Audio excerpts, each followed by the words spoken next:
Bonjour à tous, j'espère que vous allez bien. Je suis ravie de vous retrouver aujourd'hui pour le quatrième épisode de mon podcast créatif consacré à la couture. Pour ceux qui ne me connaissent pas encore, je suis Marie-Laure du blog Bobine et Babine et vous pouvez me retrouver sur les réseaux sociaux Facebook et Instagram sous le même pseudo. Voilà. Avant tout, je voulais quand même remercier les nouveaux abonnés à ma chaîne, remercier aussi les personnes qui laissent de gentils commentaires. Voilà, c'est toujours un plaisir de vous lire, ça me motive à continuer.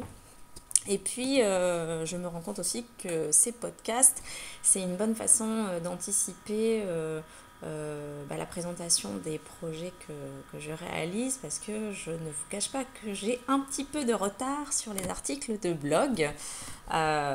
Donc voilà, donc c'est une bonne façon aussi de garder le contact, de ne pas perdre le fil parce que Instagram... j'aime bien, mais c'est vrai que ça permet pas de donner beaucoup de détails. Enfin, moi, j'aime pas écrire un commentaire long comme le bras pour expliciter tout ce que j'ai fait sur un modèle sur Instagram. Pour moi, Instagram, c'est vraiment, comme son nom l'indique, des photos instantanées, une petite preview, mais voilà, c'est pas là que je vais donner les détails, couture, les difficultés que j'ai pu rencontrer, etc. Voilà, donc du coup, je continue avec plaisir ces podcasts et comme vous le noterez cette fois, il ne s'est pas écoulé 3 ou 4 mois. Bravo!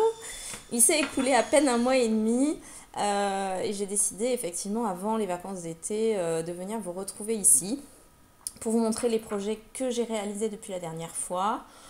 Je me suis dit que s'il y en avait qui étaient encore en cours, c'était pas grave, je les présenterai en tant qu'en cours. Et puis vous donner aussi quelques éléments, comme d'habitude, sur ce que j'aimerais me coudre pour la suite de l'été. Alors on va commencer tout de suite avec ce que je porte. Vous l'avez sûrement reconnu avec son volant caractéristique. Voilà, il s'agit du chemisier Nelly de République du Chiffon que j'ai réalisé dans un coton Vichy des coupons de Saint-Pierre que j'avais acheté via leur site. Un Vichy, alors petit Vichy quoi, 3 mm je crois les carreaux, bleu marine. Donc c'est un coton qui est un petit peu épais, c'est pas du tout ultra fluide et c'est parfait parce que du coup le volant là se tient comme il faut.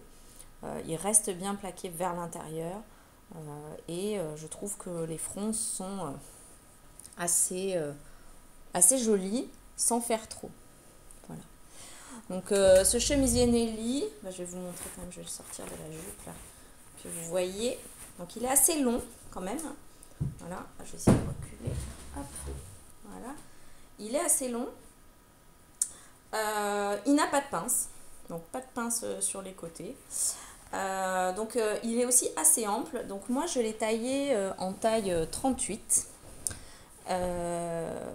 parce que ça correspondait au tableau des mesures pour mon tour de poitrine. Je n'ai rien modifié, j'ai juste réalisé exactement selon les instructions.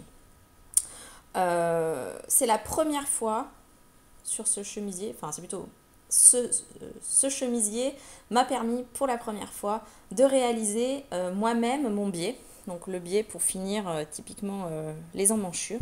Je n'avais jamais fait ça avant. J'ai trouvé ça d'une simplicité absolue. Alors j'avais regardé avant le tuto de Elsa du blog sur les montagnes russes. Du coup, j'ai fabriqué mon biais et c'est allé tout seul.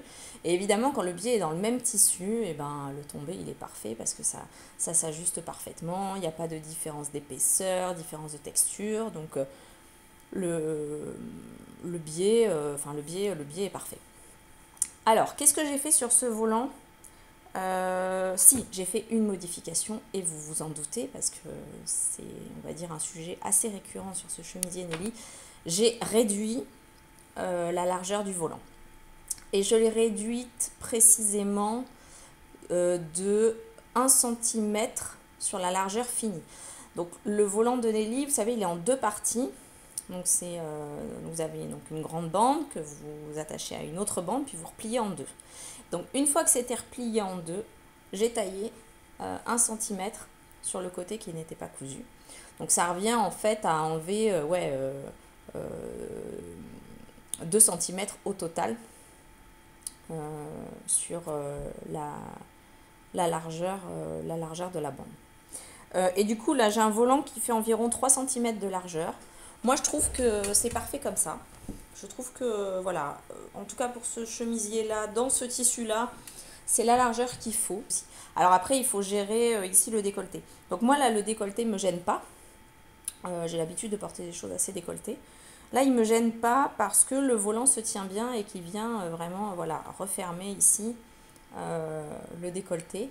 Maintenant, quand on se penche en avant, voilà, faut faire un petit peu attention. On peut avoir une vue un peu plongeante. Donc, j'hésite peut-être à mettre un petit point là pour fixer. Autre chose que j'ai faite, alors j'avais hésité à coudre ici tout autour de la parmenture pour la fixer. Mais bon, vu que mon tissu était un peu quand même épais, le Vichy c'est pas ultra souple, j'avais peur qu'elle rebique et que ça pose des problèmes. Donc j'ai préféré quand même la fixer. Finalement ça se voit pas tellement avec le fil blanc. Et puis, comme je traînais à le terminer, ce chemisier, j'ai pris une option de facilité. Je n'ai pas posé de boutonnière. Voilà. J'ai cousu directement les boutons en prenant les deux côtés du chemisier ensemble. Et donc, j'enfile mon chemisier par la tête. Il s'enfile très bien, puisque du coup, il est assez ample. Et les petits boutons le tiennent fermé sans problème. Donc voilà, je ne me suis pas cassé la tête avec les boutonnières. Les petits boutons sont magnifiques. Ils sont en plastique légèrement irisé, bleu marine. Je les ai trouvés à la mercerie Froufrou. Voilà, des tout petits boutons de, je sais pas, 0,5 mm, 0,5 cm, je vais dire. Voilà, légèrement irisé. Qui finissent parfaitement ce chemisier. Voilà, donc que dire d'autre? J'en suis assez contente. Je trouve que la forme, l'allure globale du chemisier est très sympa. Faut quand même faire attention à bien répartir les fronces. Moi, il se trouve que de ce côté-là, elles sont un petit peu moins serrées que de ce côté-là, mais ça se voit pas tellement au porté, donc du coup, je me suis pas pris la tête, j'ai pas refait. Mais c'est vrai que c'est compliqué sur toute la longueur là de s'assurer que les fronces sont bien réparties. Après, comme autre difficulté, il n'y en a pas tellement hein, finalement. C'est un chemisier assez simple. Faut savoir poser un biais, faut savoir faire des fronces. Le seul truc que je regrette, c'est qu'ils n'indiquent pas tout à fait comment superposer les deux côtés du chemisier, c'est-à-dire sur combien on les fait se chevaucher. Donc moi j'ai pris le parti de les faire se chevaucher de faire se chevaucher la parmenture. Donc les deux parmentures sont exactement superposées l'une sur l'autre. Voilà. Bon, je sais pas si c'est ça. En tout cas, moi ça tombe bien, ça me sert pas, j'ai de la marge. Donc, je suis enchantée du résultat. Je trouve qu'en Vichy, il passe très bien. Ça surcharge pas avec le volant. Donc voilà. Petit chemisier Nelly. Tout ce qu'il y a de plus, je vous montre le dos, tout ce qu'il y a de plus simple et efficace. Idéal, je pense, avec une jupe ou un short. Voilà. Je crois que j'en ai fini avec ce projet-là. Je vais peut-être continuer avec un deuxième projet terminé cette fois pour ma petite puce. Il s'agit de la robe du Burda Baby. Alors c'est pas une robe à la base, c'est un top dont je vous avais parlé la dernière fois. Voilà, je vous le remontre. Voilà, hop, les patrons qui s'en vont. Donc voilà, les tops Burda Baby 2018. Donc un vrai plaisir ce magazine. Vraiment, je vous le conseille, il y a des modèles très très sympas. Et donc j'ai réalisé, dans l'optique d'un joli duo maman-bébé, tout ce qu'il y a de plus ridicule, mais moi j'adore, c'est pas grave, la petite robe, enfin le petit top, Oula, il est froissé parce qu'il était dans la valise, on est parti en week-end. La petite robe en tissu Vichy, le même donc, Pont Saint-Pierre. Donc voilà, une petite robe, tout ce qu'il y a de plus simple. Donc un devant, un plastron devant, un plastron un plastron dos, deux pans de jupe. Et puis juste ici, le plastron devant qui est froncé. Et encore une fois, la technique du biais dans le même tissu. Donc un biais posé de manière invisible au niveau des emmanchures et un biais posé à cheval, voilà, au niveau des encolures. Et donc moi j'ai choisi de terminer la robe avec des petites pressions nacrées. Voilà. Alors que dire, projet très simple. Seul truc, je pense que je vais devoir déplacer, enfin plutôt rajouter deux pressions ici, là, au-dessus de celles que j'ai déjà posées. Parce qu'en fait, du coup, voilà, je pense que c'est un peu trop haut, l'encolure remonte trop haut, donc il faudrait voilà, que je le ferme comme ça. Donc du coup, je vais rajouter une pression.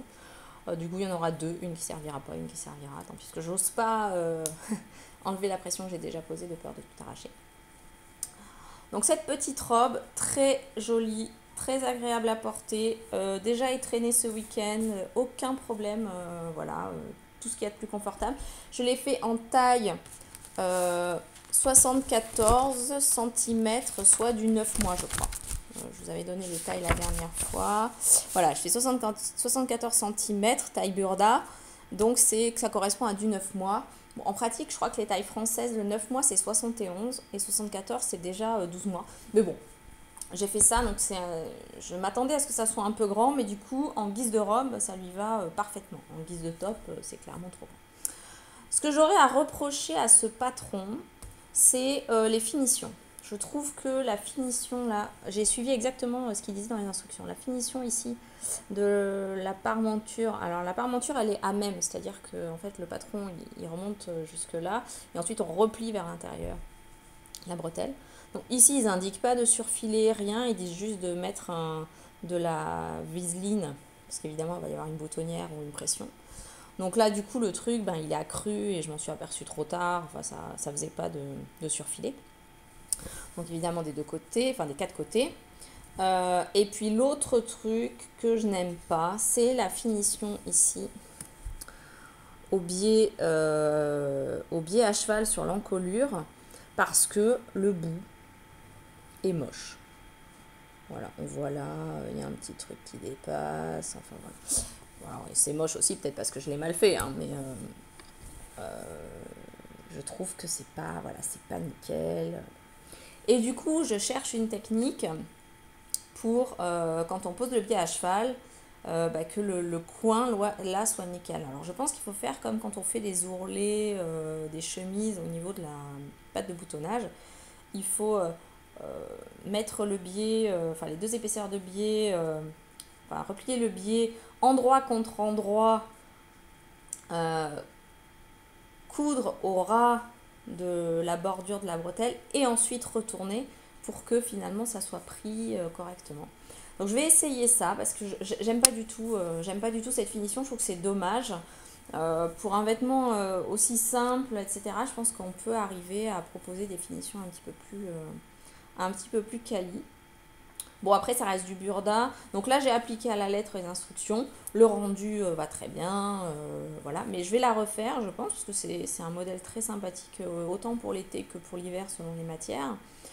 Et je vais retravailler là cette technique du biais à cheval pour que les bouts soient mieux terminés. Voilà. Donc ça, c'est la petite robe burda pour ma fille. Petite robe que j'aime beaucoup, mais qui, comme sur tous les bébés, laisse voir la couche, ce qui est pour moi le truc le plus moche qui puisse arriver à un bébé, c'est d'avoir sa couche visible.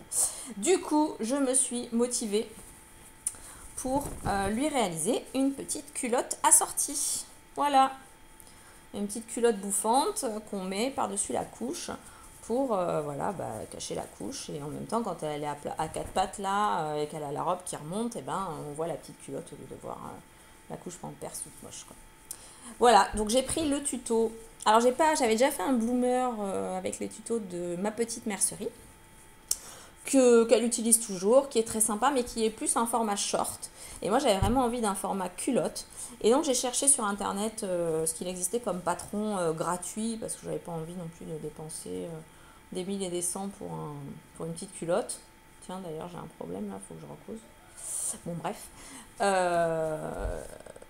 Et j'ai trouvé le tuto de la culotte bouffante sur le site de Hélène pour mes jolis mômes, qui propose une culotte bouffante avec en plus un avantage non négligeable qui est un élastique large à la taille. Parce que très souvent, c'est des petits élastiques de 0,5 cm. Et moi, je trouve que ça scie un peu la taille des bébés. Alors que là, avec un élastique large, alors là, elle propose 2 cm. Moi, j'avais que du 1,5 sous la main, donc je fais avec du 1,5. Et ben du coup, c'est beaucoup plus confortable au niveau de la taille. Par contre, elle indique qu'il faut des élastiques ici de 20 cm de long pour les cuisses. Je crois que la mienne est un peu plus potelée que ça et donc ça la serre un peu aux cuisses. Donc je vais peut-être devoir remettre des élastiques un tout petit peu plus longs pour que ça soit un peu plus confort. Mais bon, cette culotte, temps de réalisation, je sais pas, peut-être 1h30 tout compris, découpage, euh, passer les élastiques et tout. Bon, moi j'ai fait ça en plusieurs fois parce que je couds par petites bribes, mais voilà. Petite culotte très sympa qui va parfaitement avec la robe et que je peux utiliser aussi d'ailleurs avec d'autres vêtements. Donc je vous conseille vraiment ce tuto, il est très sympa.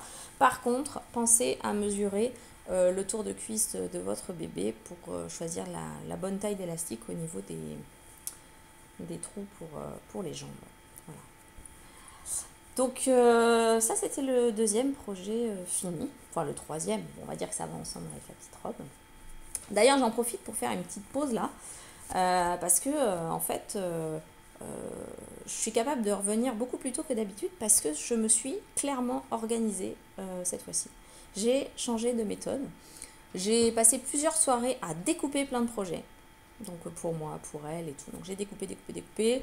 Ensuite j'ai amidonné quand il fallait amidonner. J'ai surfilé un matin avant de partir au bureau. En 5 minutes, j'ai surfilé tous les côtés, enfin tous les bords des différents vêtements que j'avais prédécoupés dans les jours précédents. Et puis, une fois que tout le matériel était prêt, qu'il n'y avait plus qu'à coudre, et ben, chaque fois que j'avais 10 minutes le matin, par exemple, en prenant mon café, ou le soir, pendant que la petite allait au bain avec son papa, bah, je prends 5 minutes, 10 minutes, et hop, je fais une couture. Une deuxième couture, je couds les manches, je pose le biais, ou le soir devant la télé, j'épingle tout, et puis le lendemain matin, vloup, j'ai plus qu'à coudre.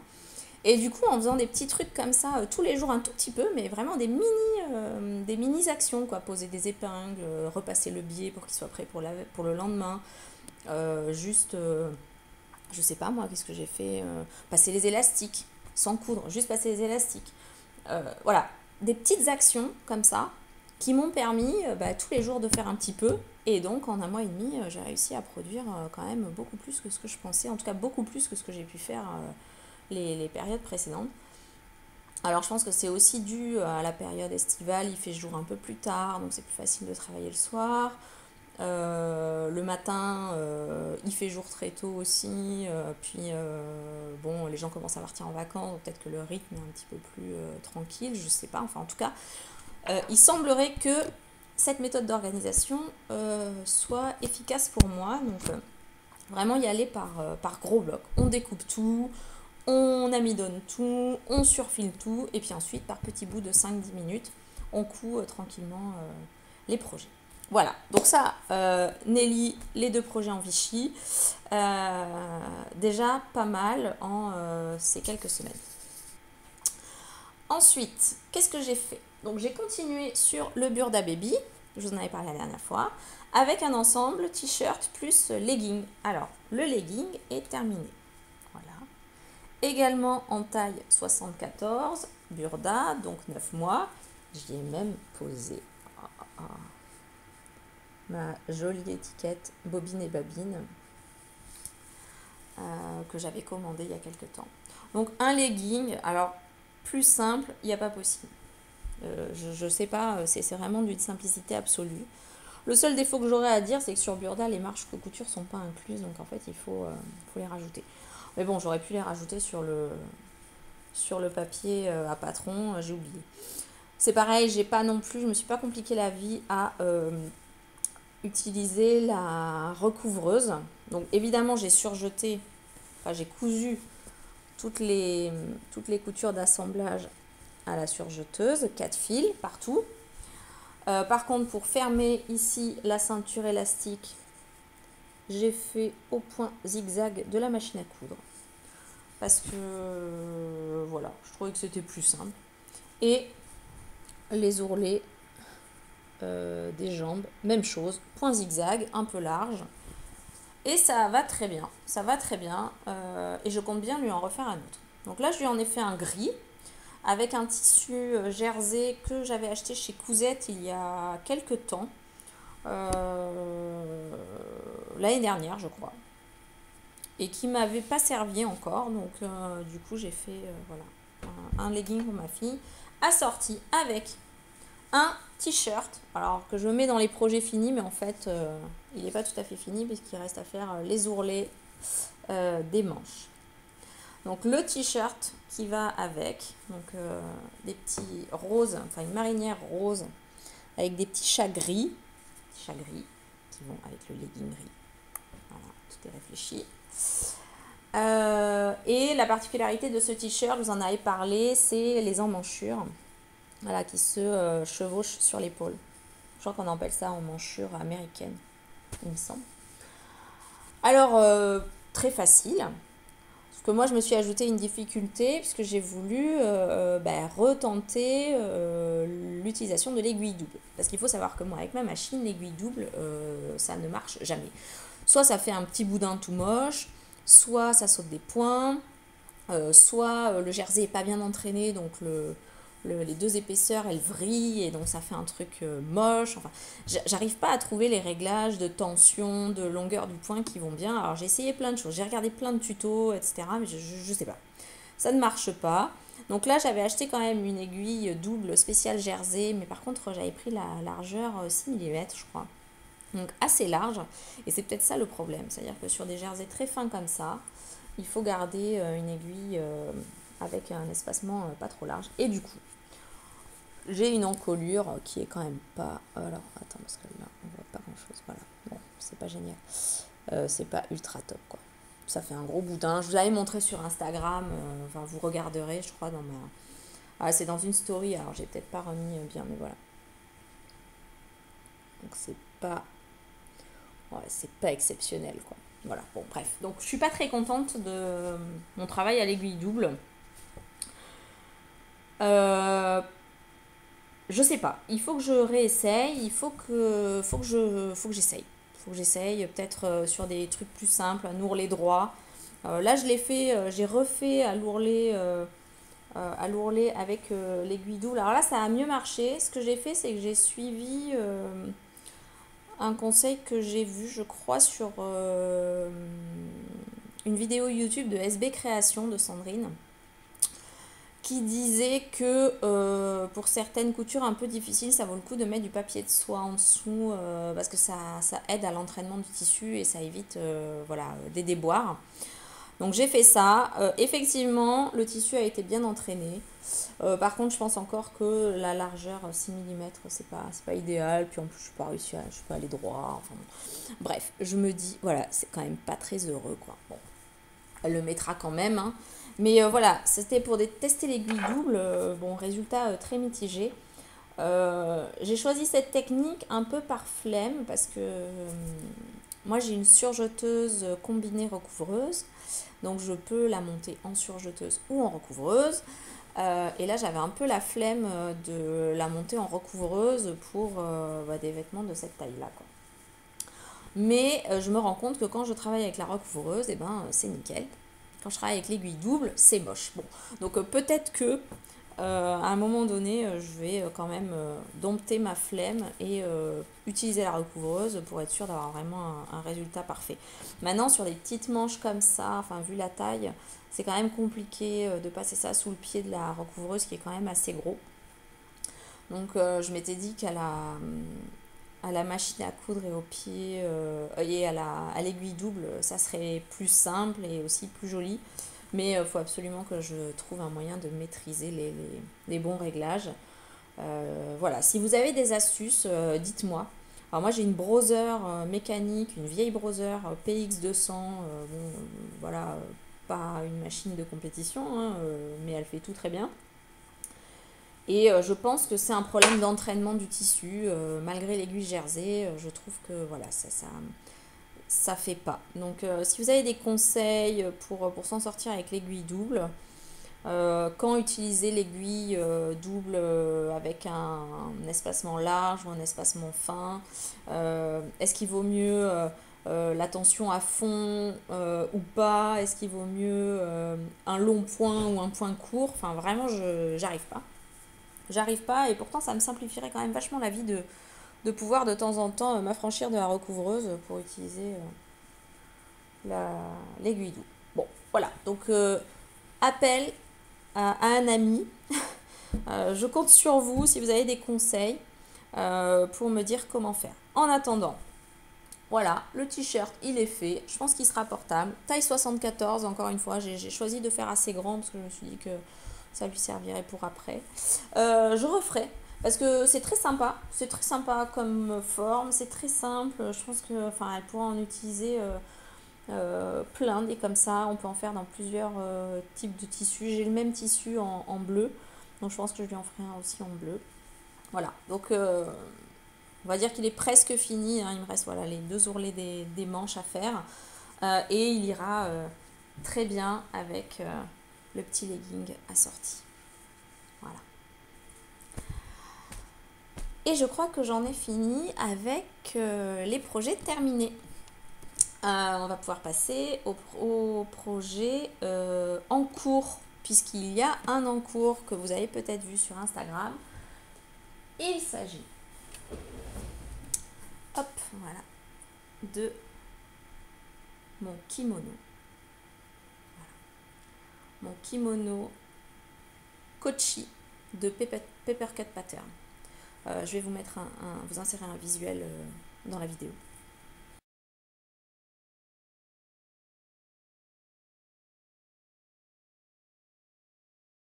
Donc voilà, donc le kimono, il me reste, alors j'ai tout assemblé, tout surfilé. Il me reste à faire les ourlets des manches, j'en suis à cette étape-là. Faire l'ourlet du bas et poser toute la bande de colle. Voilà. Donc la bande de colle, bon, tout est prédécoupé et tout, hein, j'ai vraiment plus qu'à la coudre. Simplement là, il faut que je repasse bien les ourlets avant de les coudre. Il faut aussi que je prépare au fer à repasser la bande de colle parce qu'il faut replier sur 1 cm les bordures. Voilà, donc je vais appliquer ma technique qui est de faire les trucs étape par étape. Donc là, il faut que je me penche un peu sur mon fer à repasser pour voilà, préplier tout ce qui doit être préplié avant de pouvoir coudre et finaliser ce projet. Alors je peux vous l'enfiler là avec le chemisier Nelly, c'est peut-être pas très heureux, mais ça fait rien, c'est pour vous montrer un petit peu l'ampleur.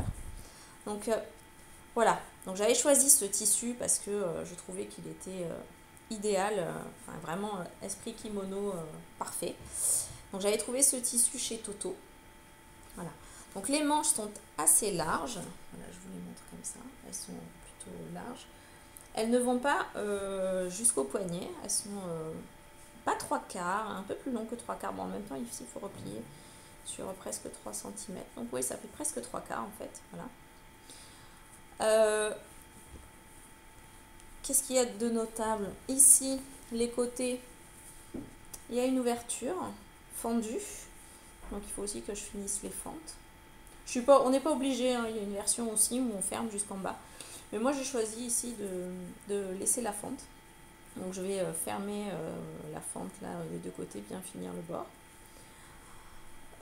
J'ai choisi de ne pas mettre les poches, de ne pas prendre non plus, de ne pas couper la ceinture ou les liens pour le fermer. Je voulais vraiment une version ultra simple, vraiment le kimono qu'on met en sortant de la plage, en sortant de la piscine. Voilà. Il est un peu large, mais pas trop. Enfin voilà, je le trouve plutôt pas mal.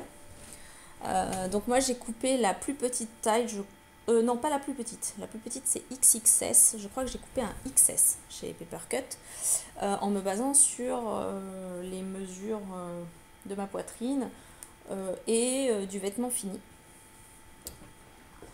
Et je trouve que enfin, pour un kimono c'est la bonne taille. Qu'est-ce que j'ai fait d'autre? J'ai amidonné mon tissu avec du Fabulon parce que c'était une viscose qui était assez fuyante, voire très fuyante.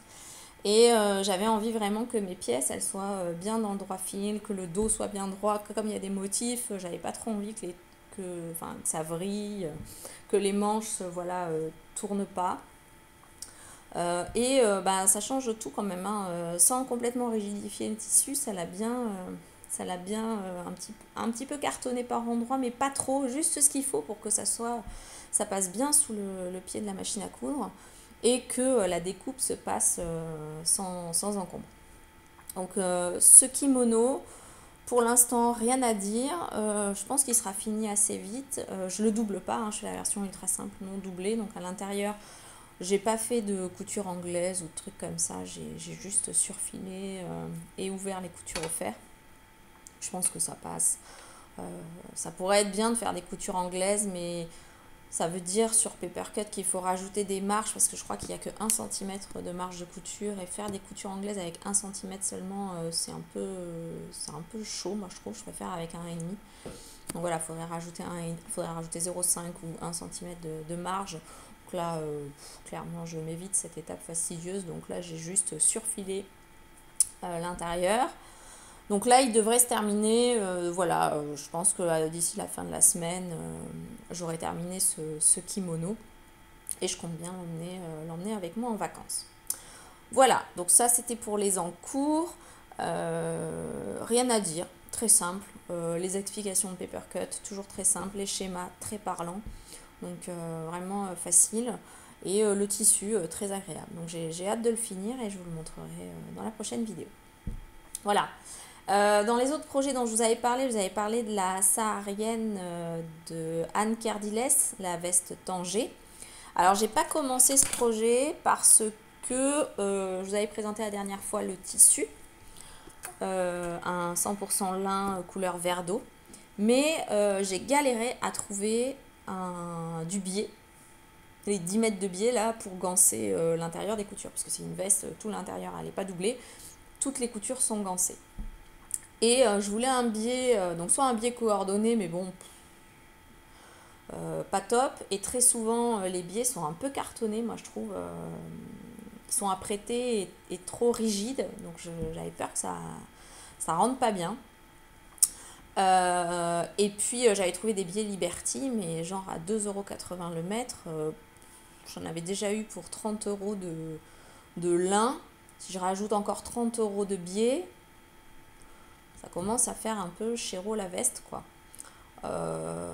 30 € de biais, ouais, j'avais un peu du mal à mettre ce montant-là dans le biais. Donc je me suis dit, non, 2,80 € du mètre, c'est trop.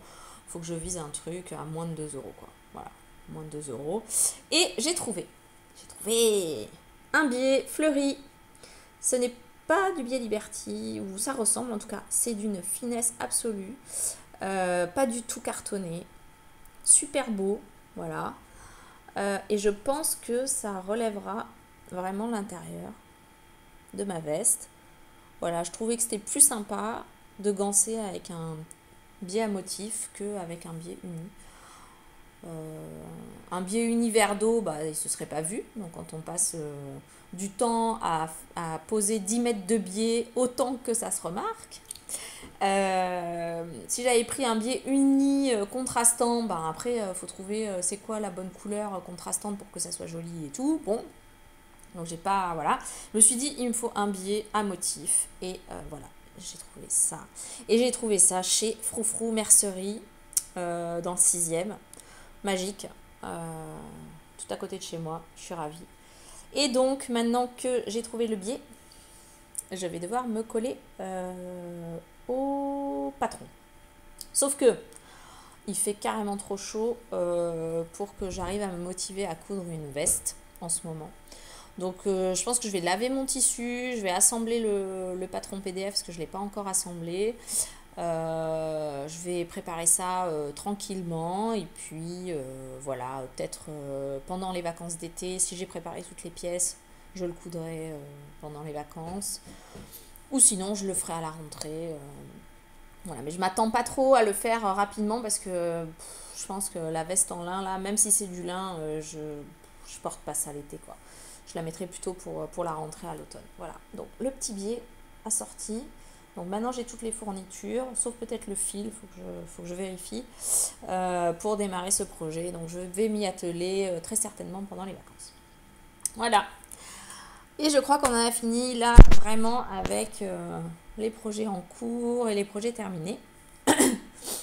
Et du coup, je vous propose de passer à la rubrique des projets à venir. Alors, dans les projets à venir, le premier projet sur lequel j'ai décidé de m'atteler, enfin, depuis le temps, c'est une chemise d'homme. Alors, je vais vous sortir le visuel. Voilà. Il s'agit de la chemise Fairfield Button Up de Thread Theory Design. Donc c'est une marque canadienne qui édite des patrons pour hommes. Donc c'est vraiment l'une des seules marques avec les beaux gosses qui propose des patrons pour hommes, moi je trouve, qui soient sympas. Hormis les livres de couture, parce qu'il y a un livre de Christophe Benetou aussi qui fait ça. Et donc je vais vous montrer le dessin technique de la chemise. Voilà. Donc c'est une chemise qui présente plusieurs options, donc plutôt cintrée, avec soit un pli plat dans le dos, soit des pinces dans le dos pour une version plus cintrée. On peut avoir les manches longues avec poignée de manches, fente capucin et ou des manches qu'on retrousse avec une patte de boutonnage. Et donc ça, c'est quand j'avais acheté le patron il y a maintenant 2 ans, je pense. Et depuis, la créatrice a sorti des options supplémentaires, donc des patrons de manches supplémentaires pour avoir la manche courte, des options de poignée de col, donc on peut changer la forme du col, la forme du poignet, de la chemise, enfin voilà, plein de petites options différentes. Et donc j'ai téléchargé. Et donc là j'ai prévu, donc j'avais déjà fait cette chemise là, je ne l'ai pas encore présentée sur le blog, je suis très en retard, mais bon. J'ai fait l'année dernière cette chemise là en version manche longue, enfin avec tous les détails de la chemise manche longue et les pinces dans le dos pour mon homme dans un tissu atelier brunette. J'avais présenté sur Instagram, je vous remettrai une incrustation là dans la vidéo.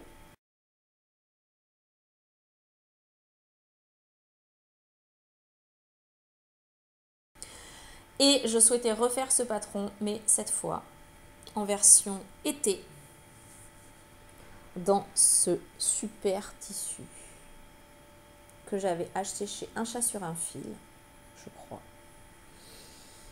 qui est une viscose, un motif palmier, fleurs, enfin vraiment, voilà, un côté très voyage dans les îles. Donc j'avais reçu un premier coupon, mais j'avais commandé 1,75 m, je crois, mais j'avais reçu qu'un 1,30 m. Donc du coup, il m'avait renvoyé gentiment un deuxième coupon de 1,75 m. Donc du coup, voilà, j'ai cette superbe viscose verte, qui est l'une des couleurs préférées de mon homme. Et je trouve que c'est une super idée que de lui faire la chemise Fairfield en version manche courte avec le pli plat dans le dos, donc une version peut-être un peu plus aérienne. Voilà, esprit vacances quoi. Donc j'avais envie de lui refaire cette chemise. Alors maintenant que j'ai fait 2 toiles, que je maîtrise ses mensurations, que le modèle est ajusté pour lui et tout, ça devrait être hyper rapide. En plus, je vais m'éviter la fente capucin. Je vais m'éviter les poignées de manche. Je vais quand même garder le col et le pied de colle. Donc voilà, j'ai vraiment hâte de commencer. Alors le tissu est amidonné. Donc le patron évidemment il est découpé puisque j'en ai déjà fait une. Donc j'ai vraiment plus qu'à couper les pièces, les surfiler. Et ensuite la couture, ben, la première fois que j'ai fait ce patron, ben, c'est un peu technique hein, parce que toutes les coutures en fait, donc les marches sont incluses et tout est fait pour réaliser des coutures rabattues partout. Donc il n'y a absolument aucune couture apparente, aucun surfil apparent. C'est vraiment une finition mais top de top. Je vous recommande ce patron. Alors la première fois qu'on le fait, c'est un peu voilà, c'est un peu technique. Mais moi, du coup, j'avais fait 2 toiles plus la version définitive. Donc là, je vais en être à ma 4e version. Je pense que la partie couture, ça va être une formalité maintenant que je connais le patron et que je maîtrise, les étapes de couture. Voilà, donc j'ai vraiment hâte. Je ne vous cache pas que j'avais prévu qu'elle soit faite pour la fête des pères. J'ai un mois de retard. Bon, papa m'en veut pas, hein. Le papa m'en veut pas. Il a bien vu que j'avais du mal déjà à coudre pour moi et pour ma fille, donc il se doute bien que sa chemise, vu les finitions qu'il y a et voilà la minutie que ça exige, que ça prenne du temps. Mais je suis sûre que voilà, ce projet-là, je pourrais vous le présenter la prochaine fois puisqu'il est tout en haut de la pile et c'est par lui que je vais commencer. Voilà, donc hop, une chemise pour mon homme. Deuxième projet, je vous avais parlé aussi.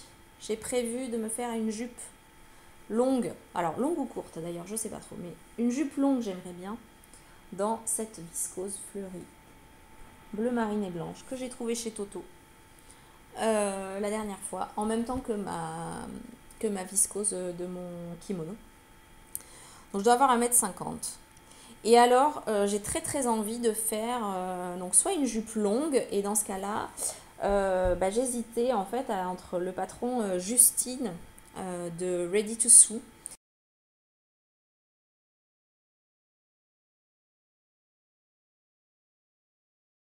qu'elle vient de sortir en PDF gratuit.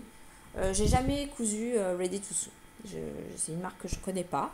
Donc je me suis dit que ça serait peut-être une bonne façon de tester la marque, la qualité des explications, la qualité du patronage. Donc pourquoi pas, j'aime bien, je trouve qu'elle a des poches assez sympas, mais bon, dans un tissu comme celui-là à motif, je suis pas sûre que les poches on les voit bien. Et il y a une autre jupe que j'ai vue qui correspond peut-être plus à ce que je recherche en termes de forme, qui est la jupe Nicole de TK Sewing Patterns.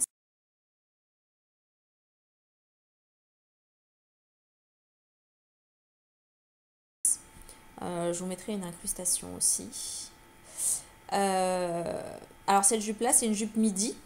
Oui, parce qu'à chaque fois je dis longue, mais en fait c'est plutôt jupe midi. Une jupe midi avec des poches rondes, enfin rondes, je sais pas comment expliquer. Poches un peu comme les poches d'un jean, voilà, sur le côté. Et puis une ampleur que je trouve voilà, très sympa, mais pas trop, froncée devant et une taille élastiquée dans le dos. Donc il faut savoir que moi, j'ai un tour de taille qui varie pas mal autour de la journée, quand je mange et tout.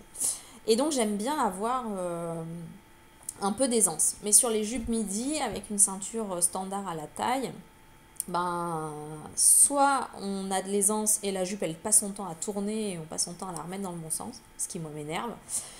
Soit on l'ajuste bien à la taille et au cours de la journée, moi je me sens un petit peu serrée parce que j'aime la taille haute, voilà, a tendance à me gêner. Moi je suis assise au bureau, donc voilà, ça manque de confort pour moi. Et la jupe Nicole là, de TK Sewing Patterns, elle est donc ceinture normale devant et élastiquée derrière, ce qui donne, on va dire, un petit peu de mou dans la journée. Et donc j'hésite beaucoup entre ces deux modèles. Donc peut-être que je ferai les deux, mais en tout cas il va falloir que j'en choisisse un. Bon, Justine, son gros avantage c'est que c'est gratuit, hein, faut pas se mentir. Et puis ça me permettrait de connaître une nouvelle marque de patron français. TK Sewing Patterns, c'est une marque que je connais pas non plus. Le patron n'est pas non plus hyper cher à 6 € et quelque chose. Donc voilà, je pense que ce qui va me décider plutôt c'est la forme et puis le fait que voilà, je me sente plus ou moins à l'aise avec tel ou tel patron. Alors je pourrais prendre Justine et faire moi-même la taille élastiquée. Euh, Après c'est une question de voilà, est-ce que j'ai tout sous la main et j'ai plus qu'à dérouler ou est-ce qu'il faut en plus que je modifie le patron avant de le réaliser. Ça ne fait que rajouter des étapes. Encore une fois, en ce moment, je cherche un peu la facilité pour avoir des vêtements qui me plaisent, mais que j'aurai, on va dire, réalisé avant l'année prochaine, quoi. Voilà. Donc du coup, une jupe midi, donc cette viscose ultra souple. Alors là, je ne l'ai pas encore amidonnée, je crois que je ne l'ai même pas encore lavée, celle-là. Voilà, donc elle est ultra souple, donc je pense qu'en termes de confort, ça doit être génial. Ça doit même être très sympa en hiver avec des collants. Voilà. Alors la jupe midi, bizarrement, je me disais que pour des filles comme moi qui sont pas très grandes, ça pouvait tasser.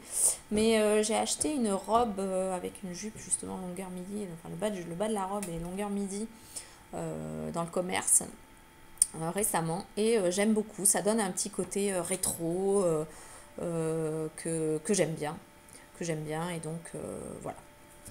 Du coup, je suis convaincue par la jupe midi et je compte bien m'en refaire une autre. Ensuite, autre projet qui est en haut de la liste aussi, juste après la chemise ou juste avant la chemise, je sais pas, c'est une turbulette d'été pour mon bébé. J'ai une collègue qui m'a donné, mais regardez-moi cette merveille,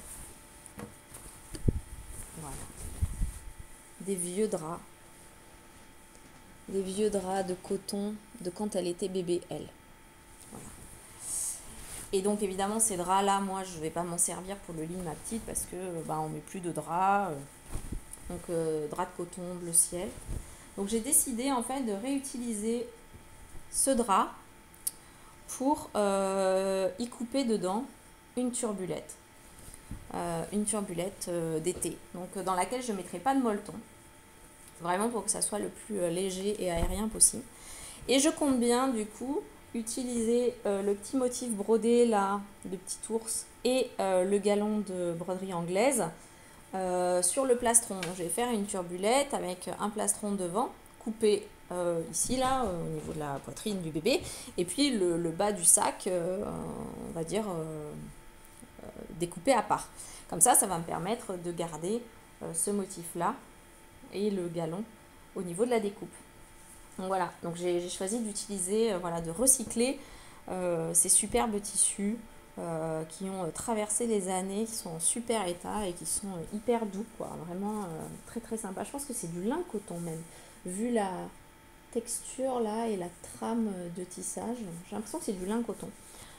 Et du coup, je savais pas trop avec quoi le doubler, soit un voile de coton, soit autre chose. Et j'ai trouvé hier du lange, couleur bleu gris orage, voilà. Hop. Et j'ai trouvé ça à la mercerie Froufrou. Donc un lange très très fin. Et je me dis que ça sera super pour l'été parce que le lange c'est quand même ce qu'il y a de plus léger, de plus respirant. Et donc je vais vraiment doubler l'intérieur de la turbulette avec ce lange. Donc on va rester dans des tonalités de bleu. Ça changera un peu puisque les autres étaient plutôt dans les tonalités de vert.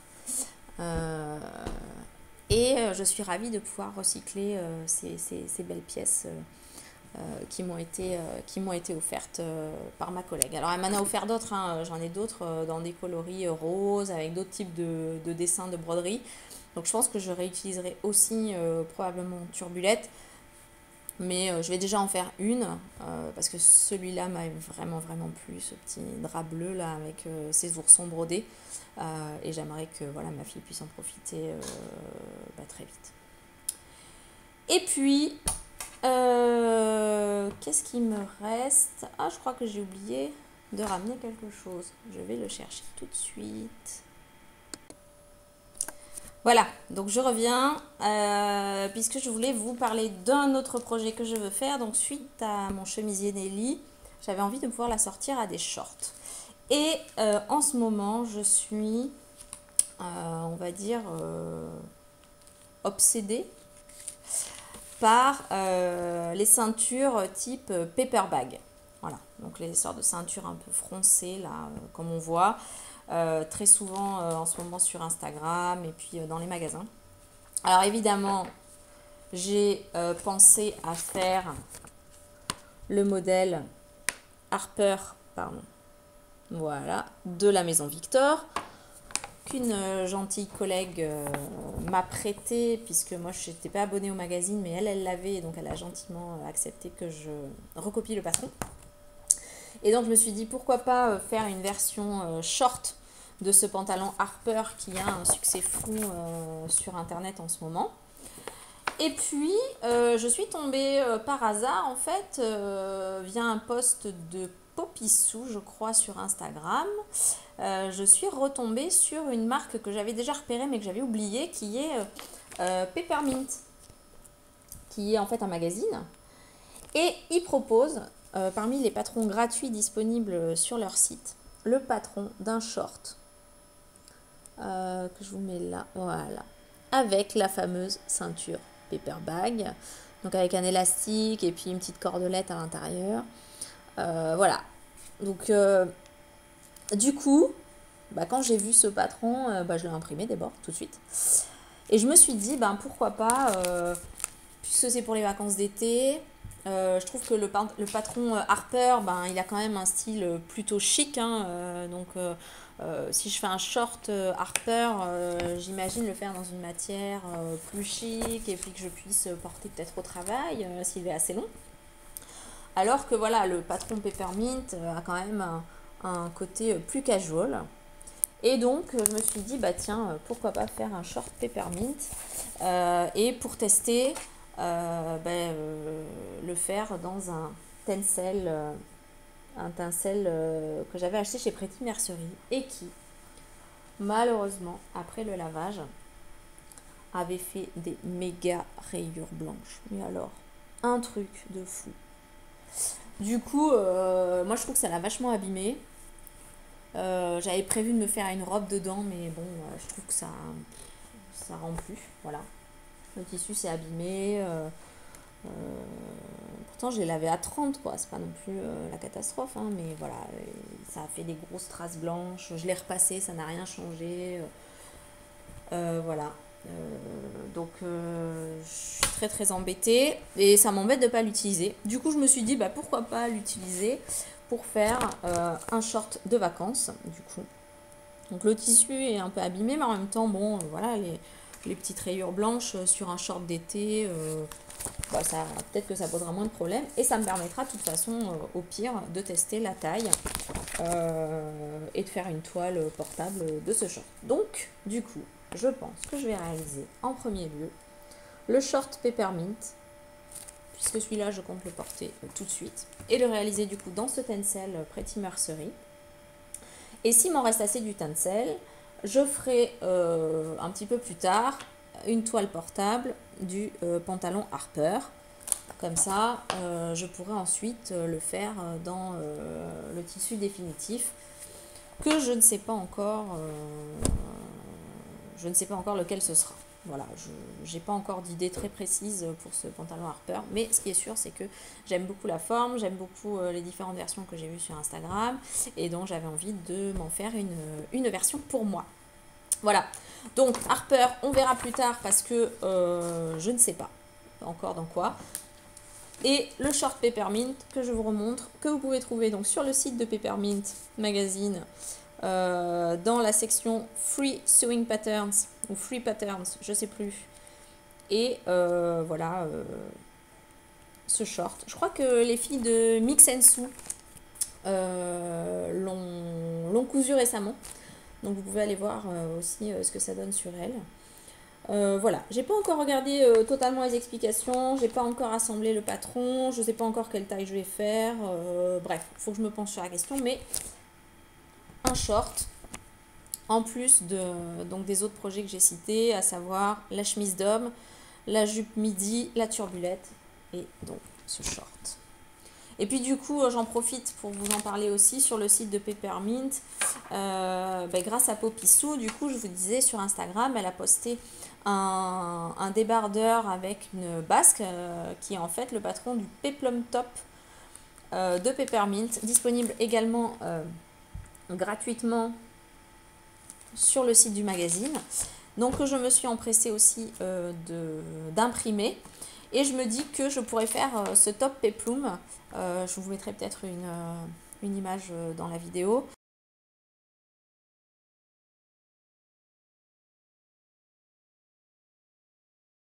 Dans les restes de la viscose palmier qui aura servi pour la chemise de mon homme. Et m'en faire moi un top. Parce qu'avec la fluidité du tissu, je pense que la basque sera pas trop imposante. Parce qu'il faut savoir que moi, les froufrous, c'est pas mon truc. Donc la Nelly, je trouve que voilà, le froufrou tel qu'il est là, bien plat, ça va. Mais après, des froufrous partout, les volants, les tops à basque, les robes très froncées, j'hésite toujours un peu. Je sais pas, j'ai toujours peur que ça fasse un peu montgolfière. Donc là, le peplum top, je me dis, dans la viscose palmier, là, ça devrait le faire. Alors, je pense que j'ai fait le tour. On est arrivé au bout de la vidéo. On doit être à peu près à 55 minutes, je pense. Voilà, je voulais encore une fois tous vous remercier de votre fidélité, de venir me retrouver ici. N'hésitez pas à me dire aussi voilà, ce que vous avez envie de voir dans ces vidéos, ce que vous voulez savoir sur mon matériel, sur moi, sur mes projets, comment je m'organise, quand je m'organise. Bref, voilà, posez-moi toutes les questions que vous voulez, j'essaierai d'y répondre directement dans les commentaires de YouTube ou via message privé selon les cas. Et puis, je vais m'arrêter là et vous souhaiter une excellente journée. Et je vous retrouve très bientôt pour le prochain épisode. Salut, salut!